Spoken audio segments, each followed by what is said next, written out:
Hello there, welcome back to the Ogre, the old Git reacts, reviews, and oft times reminisces. Do I? Yes, I do.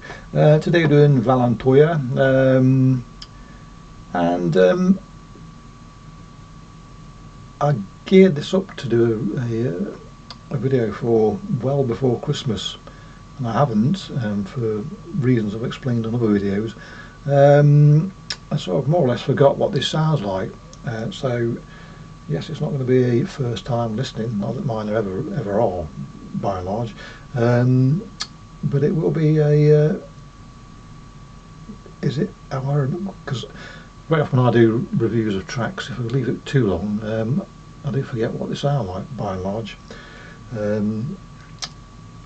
Yeah, so let's have a listen together, shall we, and see if I can remember what it was, because I bought the album, so let me see if I can remember why I bought it.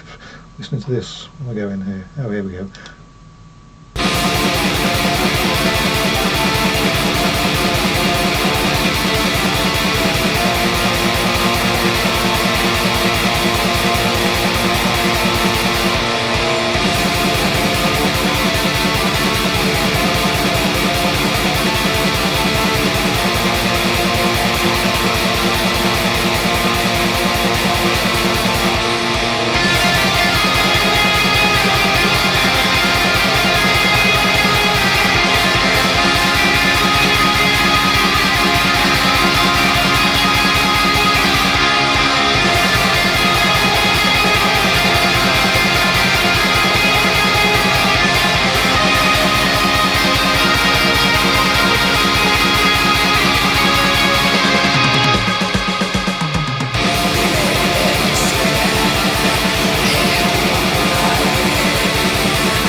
Thankfully, I'm duly reminded fairly rapidly as to why I bought this album, and it is those soaring melodic lead guitar motifs that permeate liberally throughout this album.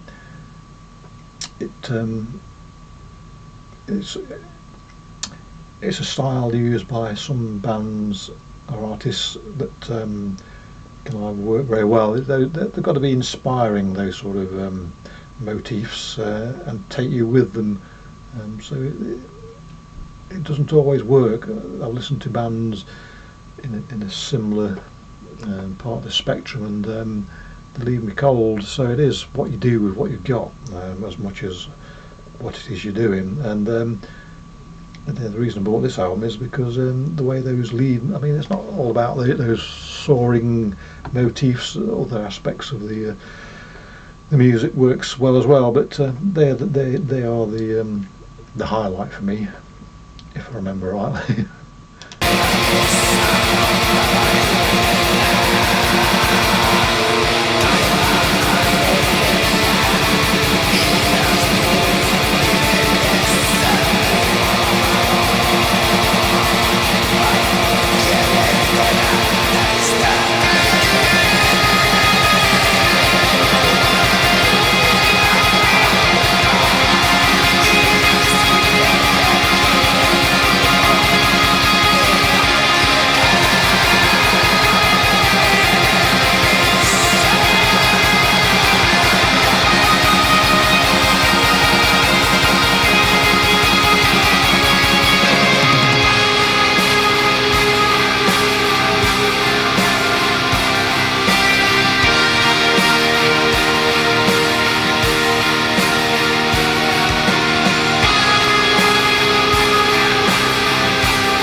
perfect example there of how the Finnish are so adept at mixing melody with aggression. And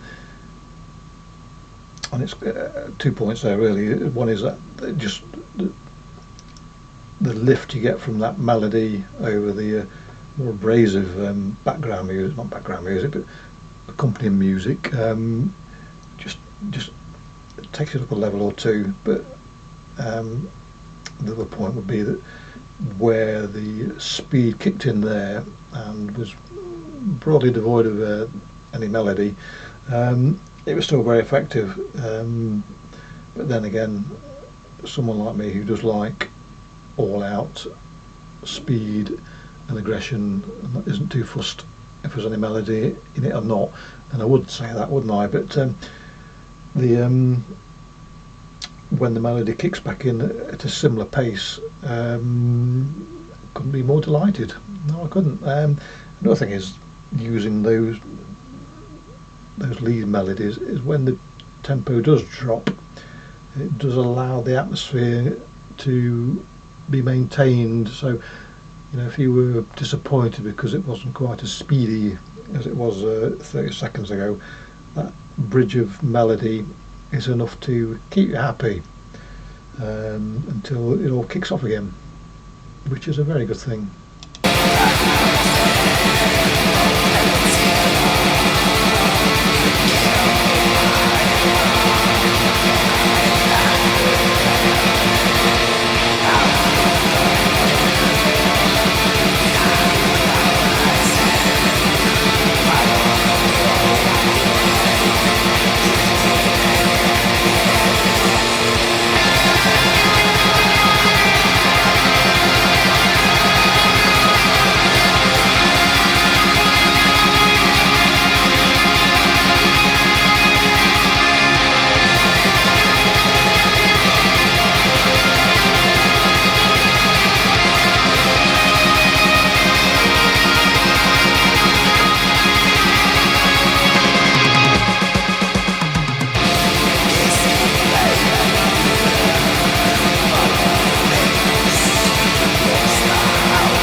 Plenty here.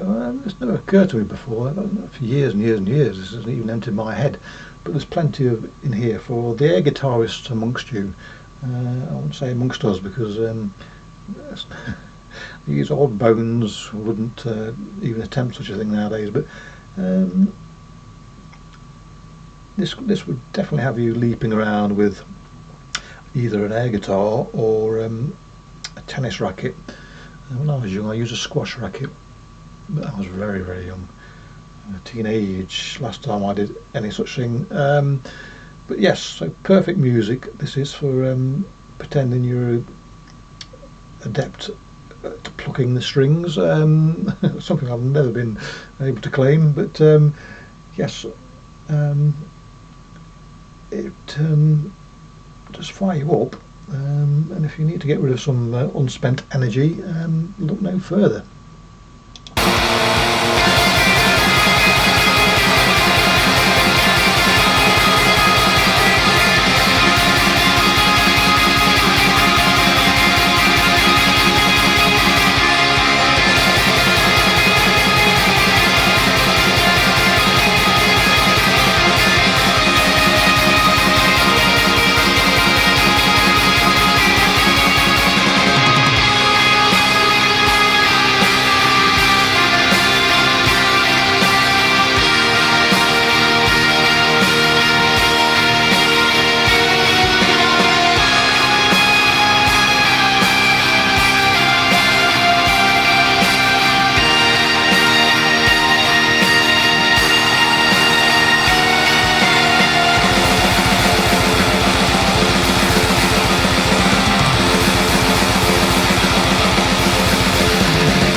was the perfect way to end that song.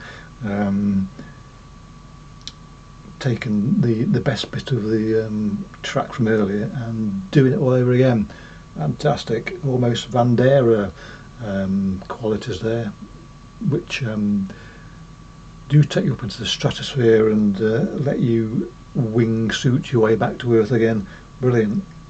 Yeah, so duly reminded, as I say, of what this sounds like.